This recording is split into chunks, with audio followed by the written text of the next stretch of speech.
Sir, আমি প্রত্যেকটা পরীক্ষা ফার্স্ট ক্লাস পেয়েছি। এবার এই সার্টিফিকেট নিয়ে যখন আমি কোথাও চাকরির জন্য যাচ্ছি, তখন কেন আমার কাছে জিজ্ঞেস করা হচ্ছে আমি কম্পিউটার পারি কিনা? কেন আমার কাছে জিজ্ঞেস করা হচ্ছে আমার কাজের কোনো পূর্ব অভিজ্ঞতা আছে কিনা? আরে পাগল নাকি তুমি? চাকরির জন্য তো সব প্রয়োজন। তোমাকে কম্পিউটার জানতে হবে, কাজের অভিজ্ঞতা থাকতে হবে, এক কথায় তোমাকে যোগ্য হতে হবে, নাহলে বেতন কি তোমার চেহারা দেখে দিবে? যদি চাকরি করতে এগুলো লাগবে, তবে স্কুল কলেজে আমাকে বাস্তবমুখী না করে তুলে আমাকে কম্পিউটার না শিক্ষা দিয়ে কেন শেখানো হচ্ছে? নবাব সিরাজউদ্দৌলা কবে মারা গিয়েছিল? কেন সেখানে একজন ছাত্রকে বইয়ের উপর বই চাপিয়ে দিয়ে ডিপ্রেশনে ভোগানো হচ্ছে? তুমি কি মিয়া পণ্ডিত হয়ে গেছো নাকি?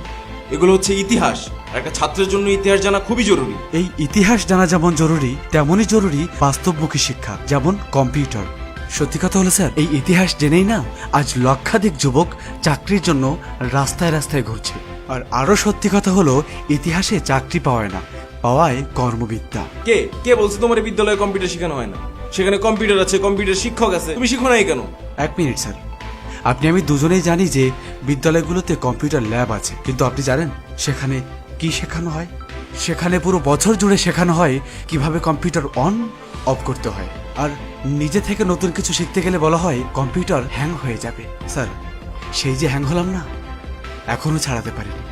আসল কথা হলো, সেখানে যা শেখানো হয় আর চাকরিতে যা চাওয়া হয়, দুইটা সম্পূর্ণ দুই রকম। তাহলে তুমি কোনো বাইরের কম্পিউটার ট্রেনিং সেন্টার থেকে ট্রেনিং নাও। স্কিল ডেভেলপমেন্ট ইনস্টিটিউট আছে, সেখান থেকে স্কিল ডেভেলপ করে নাও। তুমি জানো না, হাতের কাজ জানা থাকলে ভাতের অভাব হয় না? তাহলে স্যার, এই যে 18 বছর ধরে আমি মাস্টার্স কমপ্লিট করলাম, তার ভ্যালুটা কি? এই যে সার্টিফিকেটগুলো আমি অর্জন করলাম, এটা কি বাসার দেওয়ালে টানিয়ে রাখার জন্য নাকি চাকরির জন্য? যদি চাকরির জন্য হয়, তাহলে আমাকে কেন চাকরির মতো করে শিক্ষা দেওয়া হলো না? কেন আমার স্টাডি পিরিয়ড চলাকালীন আমাকে কর্মশালার মাধ্যমে চাকরির অভিজ্ঞতা দেওয়া হলো না? আমার শিক্ষায় কেন কর্মমুখী দিক নেই স্যার? শোনো বাবা, এখন সৃজনশীল হইছে, পাশের হার বাড়ছে, শিক্ষাঙ্গন এখন অনেক এগিয়ে গেছে। তুমি চাকরি পাও নাই বলে যে অন্যেরা চাকরি পাবে না তা কিন্তু না, অন্যেরা এখন যোগ্যতা পাচ্ছে। স্যার, কর্মক্ষেত্রে গেলে সেখানে একটা কাজের ধারণা দিয়ে 4 ভাগে করতে বলা হয় না, যেমনটা আপনার সৃজনশীলে করাচ্ছেন। চাকরিতে একটাই কাজ দেওয়া হয়, আর যদি আপনি তা না পারেন, আপনি অযোগ্য। কি আজব স্যার, এরা সৃজনশীল পদ্ধতিতে পড়ালেখা করছে, তবে সৃজনশীল কোনো কর্মক্ষেত্র পাচ্ছে না, আর পাবেও না। পাচ্ছে একটা সার্টিফিকেট। তুমি একটা শিক্ষিত সমাজে দাঁড়িয়ে এসব কথা কিভাবে বলতেছো? তুমি কি বলতে চাও, এখন শতভাগ শিক্ষার কোনো দাম নেই? শিক্ষাঙ্গন এখন বিজনেস কোম্পানি স্যার, আর স্টুডেন্ট হলো প্রোডাক্ট। প্রত্যেক বছর এই কোম্পানি থেকে কয়েক লাখ A+ ব্র্যান্ডের প্রোডাক্ট বাজারজাত করা হচ্ছে। দুঃখের বিষয় স্যার, এখানে কোনো জ্ঞানী গুণী মানুষ বের হচ্ছে না। এদেরকে জাস্ট প্রেশার ক্রিয়েট করে মুখস্থ করিয়ে A+ পাওয়ানো হচ্ছে।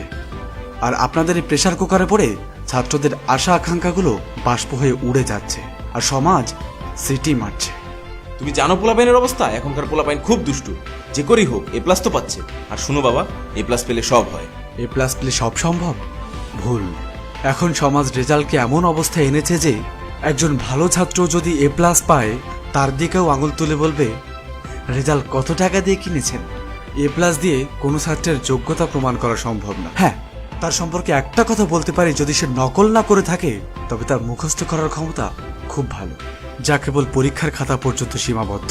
আর এভাবে চলতে থাকলে জাতি খুব তাড়াতাড়ি মেধাশূন্য হয়ে পড়বে। বেঁচে থাকবে শুধুই আপনার A+। তাহলে তুমি কি বলতে চাও, এই পড়াশোনা দিয়ে চাকরি করা সম্ভব না? অনেকটাই তাই।